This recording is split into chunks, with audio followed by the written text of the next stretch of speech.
Hi there. Hi, welcome to Curious Collection. I'm Will. I'm Cinnamon. Today we're going to talk about a viewer submission question, and I think you've got the question over there on your computer, right? I do. So this is from Michael R3883. It says, I was checking out your store and I do notice that you have free shipping and free returns, but you don't offer best offer. I was going to ask you how you deal with offers when doing free shipping, because I feel most people struggle with free shipping and profit due to receiving best offers that cut into the already thin margins. Does offering free shipping and free returns hurt your profitability at all?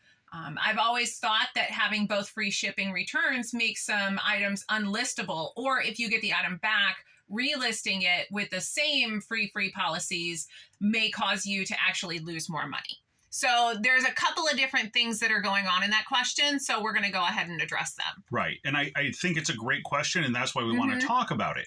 So to start with, our return rate on our store, we've offered free shipping now for 3 years. Not free shipping, free returns for 3 years. So you buy the item, you don't like it, you decide you want to send a return. You for any reason whatsoever. And our system's completely automated on our end. You get the label automatically as soon as you request a return. It prints out, you send the item back to us, you get your money back. Shipping on both sides is covered by us. There's no commitment, there's no loss, and we're not back charging people for that. Okay? I worked for a retailer for 20 years. Their return rate was 2%. They built that into their margins. That was completely acceptable for them. I'm not saying that this is going to work for everyone. Again, every reselling business is unique. This is our experience. This is what we decided to do with our business. So again, take that with a grain of salt. Our return rate is 0.79%. Okay. That roughly works out. Currently, we're at about $300 in returns on the last 90 days. And that is, so just be aware, jewelry has a higher return rate than just about anything. And I sell jewelry and I sell fine jewelry. So one of those items was a $200 ring that came back to us.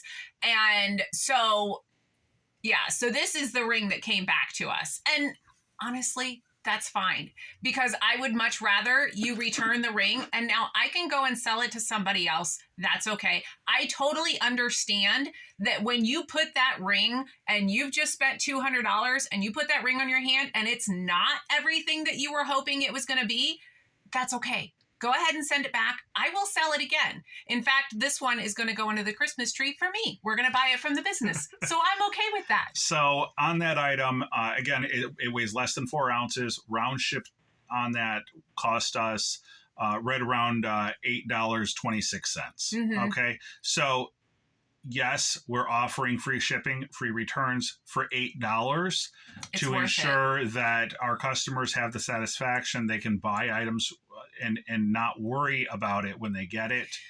They may not have purchased that item or even considered it if they knew that they were going to be stuck with something they didn't like. If I was going to go on eBay and I was going to buy a ring that was $200 or $300, I would want to make sure that it does have that free returns in place, because what if, that's a really big investment for a lot of people.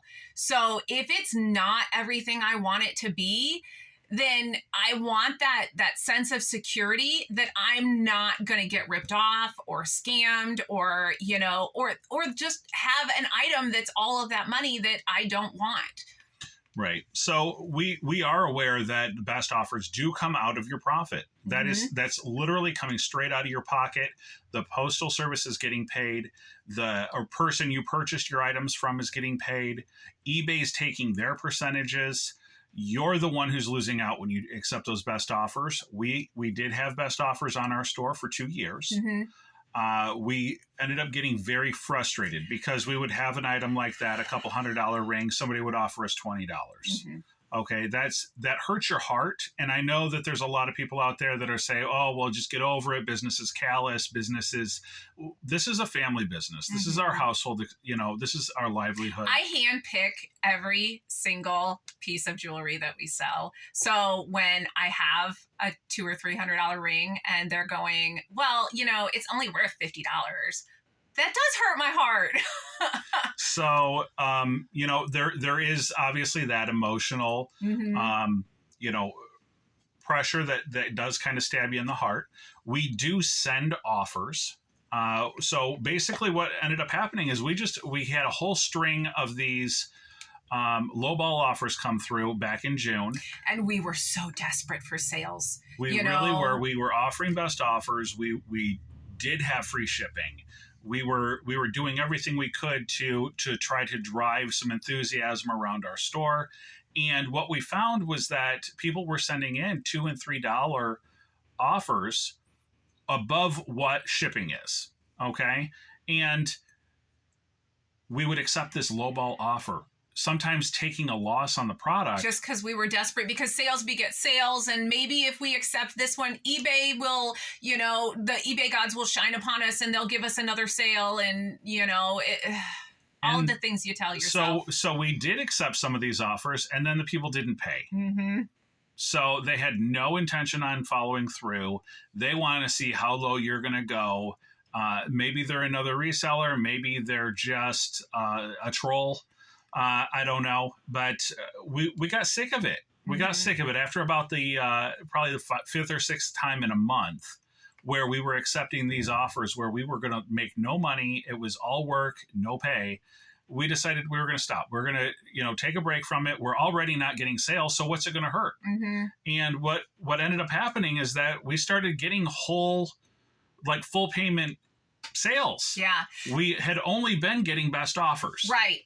The only sales we were getting were from those best offers. And we already do our comps. Like, we do our homework. We know that, we're very fair. We don't try to take advantage of anybody. We're not at the top end of the pay scale or anything like that. For the most part. I mean, sometimes you get things wrong. Sometimes, the way that the search engine works, you don't always get all the results. But for the most part, we try to be on the bottom quarter of pricing. Right. So if we're already, a fair price, and then we're sending 10% offers and they're offering us half what we're asking, that is rough. Right. So what we ended up doing is we took off best offers. Now we send offers ourselves probably 5 or 6 times a day. As they come in, we'll send out offers. We offer 10% off as a standard rule. We know that that's built into our margins so that we can still be profitable. We also have disabled the send counter offer. Mm-hmm. We have people that will message us occasionally, like over the weekend, and the woman said, "Hey, I'm interested in these 2 pieces. Can you give me a better offer?" So we had the ability. We knew which pieces they were. We sent her an offer on those. She decided it wasn't good enough offer, and she didn't buy. And that's okay. And that's okay because we know where our margins are. Mm-hmm. If the offer isn't there, if it doesn't work for her, if it doesn't work for us, it's not a deal. Mm-hmm. So over yesterday, we had the same situation happen. Person had contacted us. They wanted some earrings and a necklace. We sent them an offer. Great. Sold, paid, same day. Everything's great. So I did pull up an Excel sheet and I put in all the fees and I put in because I'm a nerdy person like that, but I don't have a high-tech website or video. Yeah, we don't know how to do the whole split screen thing, so you'll just have to bear with us. Right. It's not really something we're trying to do. So to begin with, we're starting out with a $100 item that it theoretically is going to cost the 25, 25, 25, like we talked about, with where we have 25% of the item sale into the product. Right. That's and our it input cost. 25% of the item sale for shipping. Now, obviously, that's a pretty high shipping cost. But sometimes those big items, like sometimes those Japanese bowls that you send or something like that. Plates, larger, bulkier items can absolutely run into $25 or well above. So we started with $100 item after taking out 22% for eBay fees, which is the $15 final value, 15% final value fee, 7% for promoted listing. You get down to $78. eBay's got a transaction fee of 30 cents. So we're going to take that out as well. Brings you down to $77.70. And then you take out your $25 for your shipping expense, $52.70 now. And then your original investment was $25. So that puts $27.70 into your pocket. For our model and what we've decided in our business, a $27 profit is a decent sale. Mm-hmm. Okay, we're going to take the same item, but this time somebody sends you a 20% offer. So they're going to offer you $80 on your $100 item. Now, on the surface, that sounds like a pretty good. I'm going to sell something for $80 today. Right, that sounds great. Right. So after your eBay fees, again, they're all percentages. They're not fixed. So you're going to bring it down to $62.40. After your transaction fee, $62.10. After your shipping doesn't change because the price went down. It's $37.10 after that. And then after you take out your original cost of $25, you're down to $9.40. That is a substantial difference. That is 1/3 of your profit. And the customer doesn't understand your margins, and they don't understand shipping, and they don't understand the eBay fees. Like, they're going, well, like, can't you give me a 20%? Like, that's not out of this world, as far as a discount, right? 20% is not so much. So again, that kind of brings us back to the whole thing is, yes, you can absolutely accept best offers, but you need to have some idea about what your costs associated with that product are. What, how much do I have into it? How much is it going to cost me in fees? And how much am I going to pay for shipping? It does tell you on there when someone sends you an offer where they're located. So that right there is a great advantage. If they're local, then you can look at that and you can go, well, heck, that $25 that I worked into for the shipping is only going to be $10. Well, that's an additional $15 in our pocket. Well, okay, at that point, maybe we can make a deal. Right. Now you can use that as negotiating power. Right. That's what we were talking about yesterday, having that knowledge of your fee, your shipping already built into the price, like what those numbers are. So that does work for your negotiating. Right.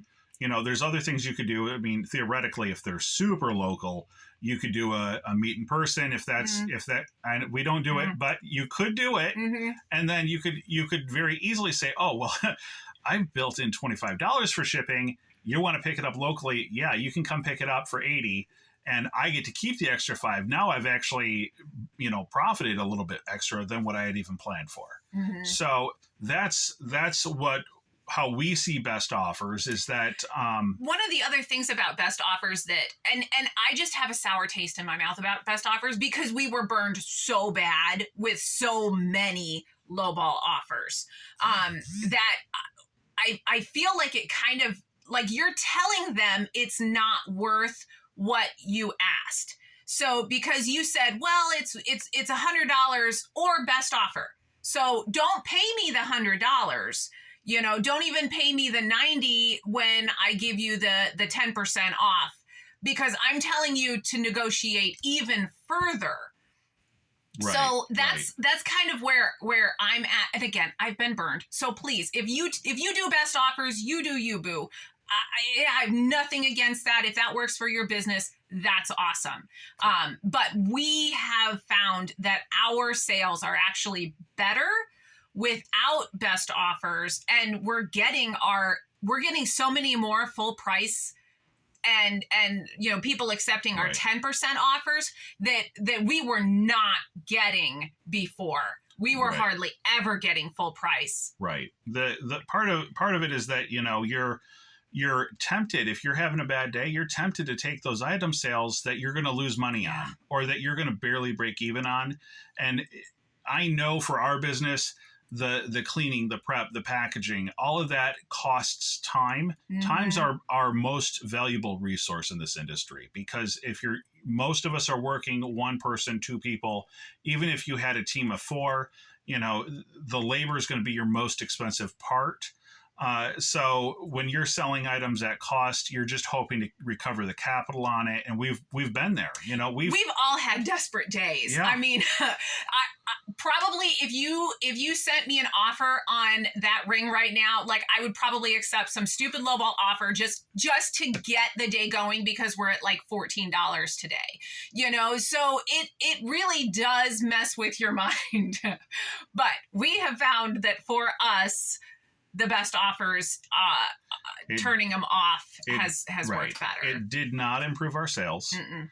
It drove down our profitability. It, again, was prompting people to negotiate even further than what they may have been comfortable with.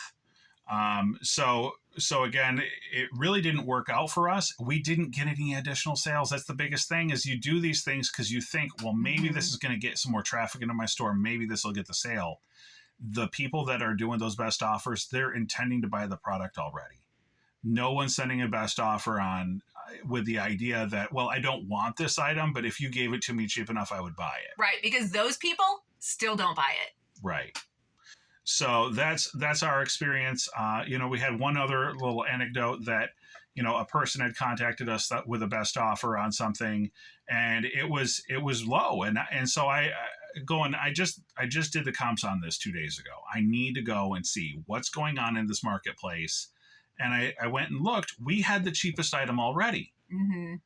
Why is it that, we've got the cheapest item, we have best offers available, and now they want to come at us and they want to drive us down even lower when we're the most affordable option? Right. Only because we had best offers enabled. They would have just bought it and they would have been happy to get the best price. But because we said, hey, you know what? Don't pay full price. Go ahead and offer us less and we'll take less because, yeah. So we normally do a sales recap, let you know where we're at for the week. Or what we did the previous day. Yesterday was a little bit slower for us, 203. Mm-hmm. We are currently up 14% month over month. So we're very happy that sales are trending, consistently trending in the right direction. Yeah. And our sales conversion rate, we have been focusing on listing some of the inventory that we have that is higher sell-through. And so we're actually getting less impressions. Our impressions are down 6.7%, and the page views are down 22%. So there may be something going on the eBay end with promoted listings, but we're very happy to see that our sales conversion rate's actually up 0.4%. So at 1.5% overall. So that's where we're at. Thank you so much for the question on that. We really appreciate it. Give us something to talk about today. And I hope that our experience can help other people out there. That's why we're here. That's why we're trying to do this. Is we're just a couple of people trying to make a living on eBay and other sales platforms. And we are not like $1 million gurus here. Like we are just a mom and dad trying to support our household and get out of the corporate rat race, which is kind of where we're at. We're still looking for answers. We go on YouTube and we listen to everybody trying to figure out like how do we grow our business. These are just some of the tips and tricks that have worked for us that we've discovered over the years. We're hoping that it works for you too, because eBay will be stronger when we are all stronger together. So if we're able to help each other out and share the secret sauce, then it's just better for everybody. Right. We're all in this together. So thank you so much for liking and subscribing. Thank you to all the new subscribers. We've quadrupled the size of our subscriber base in the last week. So that's absolutely amazing growth. Thank you to everybody out there. And if you haven't done it already, please like and subscribe. Thank you. Good luck.